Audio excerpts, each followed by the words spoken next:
Hello दोस्तों, स्वागत है आपका हमारे YouTube चैनल पर।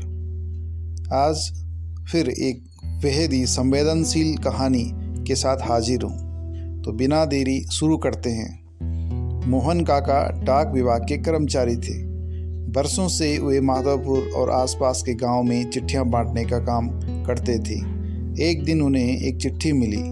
पता माधवपुर के गांव का था, लेकिन आज से पहले उन्होंने उस पते पर कोई चिट्ठी नहीं पहुंचाई थी। रोज की तरह आज भी उन्होंने अपना चिट्ठियों भरा थैला उठाया और चिट्ठियां बांटने निकल पड़े। सारी चिट्ठियां बांटने के बाद वे उस नए पते की ओर बढ़ने लगे। दरवाजे पर पहुंचकर उन्होंने आवाज़ दी, पोस्टमैन। अंदर से किसी लड़की की आवाज़ आई, काका वहीं दरवाजे के नीचे से चिट्ठी डाल दीजिए।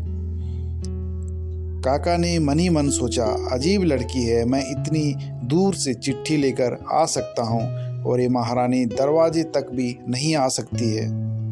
काका खींचते हुए बोले, बाहर आइए, रजिस्ट्री आई है, हस्ताक्षर करने पर ही मिलेगी। अभी आई, अंदर से आवाज़ आई। काका इंतज़ार करने लगे, पर जब 2 मिनट बाद भी कोई नहीं आया तो उनके सब्र का बांध टूटने लगा। काका ने दरवाज़ा पीटते हुए कहा, यही काम नहीं है मेरे पास, जल्दी करिए, और भी चिट्ठियां पहुंचानी है मुझे। कुछ देर बाद दरवाज़ा खुला।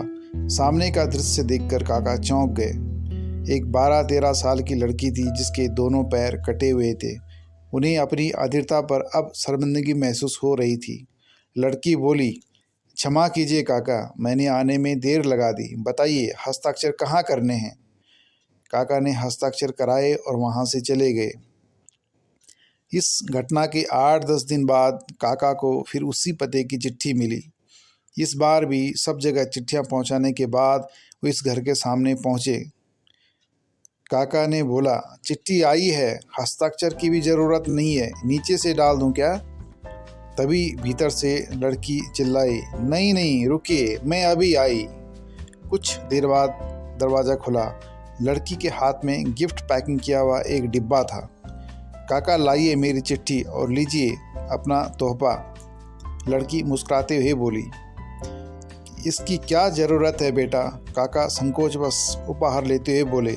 लड़की बोली, बस ऐसे ही काका, आप इसे ले जाइए और हाँ, घर पर जाकर ही खोलिएगा।